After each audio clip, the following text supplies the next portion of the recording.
నిరుద్యోగులం అందరము నిరుద్యోగ సమస్యలపైన నిరంతరం కొట్లాడేటటువంటి నిరుద్యోగులము ఈరోజు గాంధీ భవన్కి వెళ్ళి గాంధీ భవన్ సెక్రటరీ గారికి నిరుద్యోగ సమస్యల గురించి మీ మంత్రుల గురించి మీ మంత్రులతోటి మీ ఎమ్మెల్యేలతోటి మీ ఎమ్మెల్సీలతోటి రేపు జరిగి అసెంబ్లీలో మాట్లాడేమని ఒక రిప్రజెంటేషన్ ఇవ్వడం జరిగింది. అదే కాకుండా అక్కడ ఉన్న ఎమ్మెల్యే మందుల సామేల్ గారిని కూడా కలిసి అన్న మీరు మాట్లాడాలి అసెంబ్లీలో మా సమస్యలను మాట్లాడి పరిష్కారాలు చూపించాలి, ఖచ్చితంగా వీటి వైపు ప్రభుత్వ సెక్టార్లో పరిష్కారం వెంటనే రావాలి, మళ్ళీ అసెంబ్లీ వరకు ఈ తెలంగాణలో నిరుద్యోగితను రూపుమాపడానికి ఎంప్లాయ్మెంట్ పాలసీ రావాలి, ప్రైవేట్ సెక్టార్లో ఖచ్చితంగా స్థానిక రిజర్వేషన్లను ఇచ్చి ప్రియాంక గాంధీ గారి మాటను మీరు నిలబెట్టి సోనియా గాంధీ బర్త్డే వరకు మా చేత సోనియా గాంధీ గారికి పాలాభిషేకం చేయించుకోవాలని చెప్పి రావడం జరిగింది. అందులోనే భాగంగా కోదండరాం సార్ని కూడా కలిసి నిరుద్యోగులకు నోటిఫికేషన్లు రావాలి, నోటిఫికేషన్లతో పాటు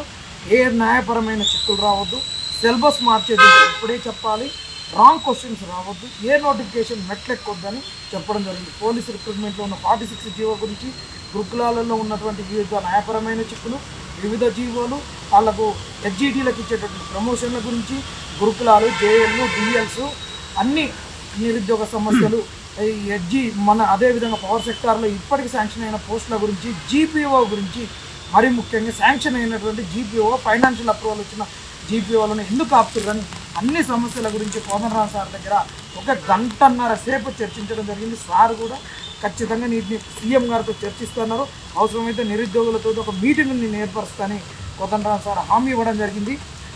దాని తర్వాత ఇక్కడికి మినిస్టర్స్ దగ్గరికి రావడం జరిగింది. మినిస్టర్స్ క్వార్టర్స్కి వస్తే ఈరోజు ఎవరూ లేరు, అందరూ కూడా తమ నియోజకవర్గాలలో వానలకు వరదలకు వాళ్ళ నియోజకవర్గ ప్రజలను కాపాడుకోవడానికి అని వెళ్ళినవన్నారు.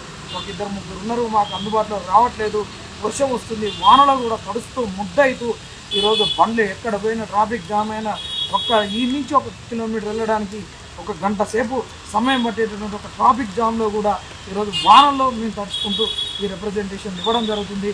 ఆస్మా, ఇంద్ర, నేను, నవీన్ పట్నాయక్, ఇక మిగతా వాళ్ళు అందరూ కూడా వీరికి రానటువంటి వాళ్ళు కూడా చాలామంది నిత్యం మాతో వెన్నంటునేటటువంటి వారి అందరి కృషి ఉన్నది. అందరి కృషి వల్లనే ఈరోజు ఈ కార్యక్రమాన్ని చేపట్టినాం. ఖచ్చితంగా రేపు ప్రభుత్వం స్పందించి ఎమ్మెల్యేలు, ఎమ్మెల్సీలు, మంత్రులు రేపు అసెంబ్లీలో మాట్లాడాలి. మీరు అంటున్నారు కదా ఈ నిరుద్యోగులు కనుక బీజేపీ, టీఆర్ఎస్ వాళ్ళు వీళ్ళు తొత్తులు ఉన్నారని. మేము ఎవరి తొత్తులం కాదని ఈరోజు మీ గడపలకే తొక్కుతున్నాం. ఇంతకుముందు కూడా ఫస్ట్ మీ గడపలే తొక్కున్నాం, ఈరోజు అసెంబ్లీలో కూడా మీరే మాట్లాడాలని మీ గడపకు వస్తున్నాం. మేము ఎక్కని గడప లేదు, తట్టని తలుపు లేదు, ఇది గుర్తుపెట్టుకొని ఇంకొకసారి మమ్మల్ని పెయిడ్ ఆర్టిస్టులనో ఏదో పార్టీల యొక్క తొత్తులని అనొద్దు.